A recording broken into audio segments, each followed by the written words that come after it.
What is the problem with lead generation? Some business owners come to us and say, my lead generation is just not working. So let's run through all the potential problems that people are having with lead generation. Yeah, so the number one thing, or one of the biggest things for me, is lack of resources. They might not have the correct amount of money, or they might not have money to actually set it up properly. And they might be just cheaping out and thinking, oh, I'm going to spend £60 and I'm going to get 60 leads. And it's not actually the case. With quality leads, especially the most profitable leads in any business, they're going to cost your business more. So again, we've used this example before, but let's say you're a plumbing business. A leaky tap lead might cost you £5, but a full-on bathroom renovation or a wet room, for example, which might be a £6,000 job, that might cost you £500 to generate that lead. But again, the profit margin for that lead is going to be a lot higher. Yeah, for sure. I think another big one for me with regards to the problems of lead generation is the lead nurturing. Mm-hmm. So trying to warm up that lead, trying to make certain that you're providing value and earning trust. And I think the nurturing process of lead generation certainly is a big problem for a lot of people that are generating leads. Yeah, so my next one is tracking your ROI. So not many businesses do this, but for example, a lot of businesses, they will have multiple services and they'll think, okay, I'm just going to need 60 inquiries for each individual service and I'm going to be winning. But in reality, it might just be one of those services that's super profitable. And if you can find more of that one service, you're obviously off to a winner. Yeah, for sure. And another big one, I think, with regards to the problem of lead generation is the intent and trying to find the right demographic and the right customer. Mm-hmm. And I've mentioned this a few times with regards to trying to force a square in a circle, or and trying to force a sale on someone that doesn't want something. That's not the right thing to do. Yeah. If they don't want it, cross-sell them into somewhere else or pass them on to another company. Generally speaking, understanding who your demographic, where you make your most profit, and who your ideal customer is very important. Before you set any lead generation strategy up, you need to understand that. What's your most profitable products and services, and who is your target demographic? Yeah. Otherwise, you can't set up an effective lead generation campaign. Yeah, definitely. And then inadequate KPIs, so not looking at lifetime value of a client, ATV, so average transactional value, or if you're spending money on ads, for example, your return on ad spend. So lifetime value is how much money can you get out of each individual customer. Average transaction value is actually how much is that customer spending with you each time. So Amazon do this very, very well. Whenever you go onto Amazon, they're always trying to upsell you, cross-sell you.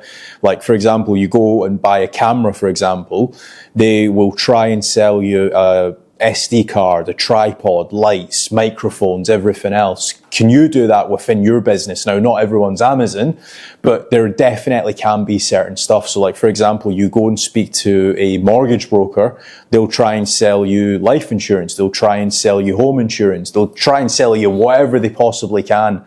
And then the last one is return on ad spend. So return on ad spend, if you are spending £5 for an inquiry or £5 for a lead, what's the actual return on ad spend? Are you potentially getting that inquiry and you're only able to sell them £6 worth of stuff? Because in that case, you might only be making £1 profit then. So just knowing all of these and tracking it, you can make marketing and lead generation way easier. Yeah, for sure. Yeah. Another big problem with lead generation is changing markets. So the amount of people that come to us and they're trying to sell a product or a service, and then 2 months later they're coming back and they're trying to sell a different product and service, and they keep changing the market of what they want to go into. You need to sit down and understand where the most profitable market is. I get things pop up like, let's say, Valentine's Day or Black Friday and at Christmas, and you need to try to sell certain products and services maybe at that time of year. But when you're consistently changing your products or services, it's so difficult to do lead generation because you're having to start up a new campaign again. So try to look for sustainable growth long term if you can, and not just thinking like for these here's the latest trend. Because because it takes a little bit longer than what you think. And that's a big problem, in my opinion. People just jump onto something new all the time, and it's very difficult to try to deal with changing markets in lead generation. Yeah, definitely.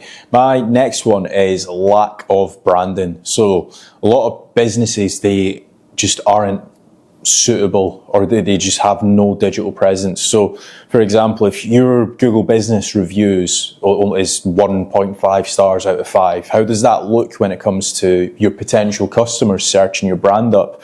To me, that's probably not trustworthy. I'm not going to go with that company, even though you might be the best business in your area for that specific service. So make certain that you've actually got a decent actual branding, a digital presence online, making certain that your social medias are set up, making certain that everything's aligning. So if I'm loading up your Twitter and you've got like a red background and you've not tweeted in 3 years, and then I load up your website and that's all blue, and then your vans are all green, and it's like, well, I don't know what brand I'm actually dealing with here. Yeah, for sure.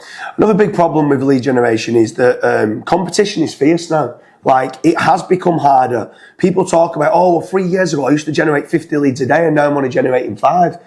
Yeah, because competition's become harder. Yeah. There's more people out there. There's more people now that are understanding advertising and marketing is important for them to do for their business. So you probably have got more competition for the spaces that you used to be able to get. So it is a problem, but then you've got to then become, okay, what can I do bigger and better than what my competition are doing? So, but yeah, competition is fierce, and it is a problem with lead generation. The next one, and this kind of ties into what you've just said, is not enough touch points. So again, going back to what you were saying about competition is fierce. A lot of the times what your competitors are doing is probably more of what you're not doing. So for example, they might have a bigger SEO campaign. They might be spending more on Facebook ads. They might be spending more on PPC. Now, what Google have recently come out with is the 11-7-4 marketing strategy. So is it 11 times being seen? Yeah. 7 hours of actual video or content being actually consumed, and then on 4 different platforms. So again, I'm not saying that that's the case for everything, but that's a good rule of thumb. Like, for example, if you're a locksmith, like, nobody's going to be watching 7 hours of videos. Oh, how would you pick a lock? Yeah. So that's a good rule of thumb for a lot of businesses: 11, 7, and 4. Yeah, I mean, for locksmiths or emergency industries, yeah, it's not needed. It's just pretty much, they want someone now today, and it's just like, it's instant. It's the kind of, okay, I need it. But like you just said there with regards to the 11-7-4 strategy, a great example would be, and I think this is a big problem with lead generation, is people don't do enough case studies and testimonials.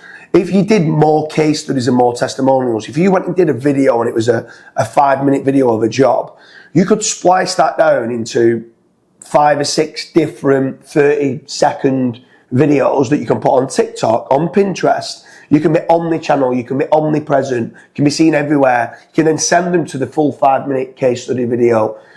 You can get testimonials, and especially if you can get a video one, you can share that all over social media. So then all that is adding to the 11-7-4 strategy, 11 touch points or 7 hours worth of video consumed on 4 different platforms. Get more testimonials and get more case studies out there. It's part of your marketing strategy. It earns trust. In my opinion, it's a huge problem in lead generation, because not only does that generate them more leads if you do it, it helps you convert the existing leads of what you're generating. So I hope you like the video on the problems people are encountering with lead generation. Let us know whether you think we've missed anything. Leave a comment in the comment section. Are you struggling with any other issues or problems with lead generation?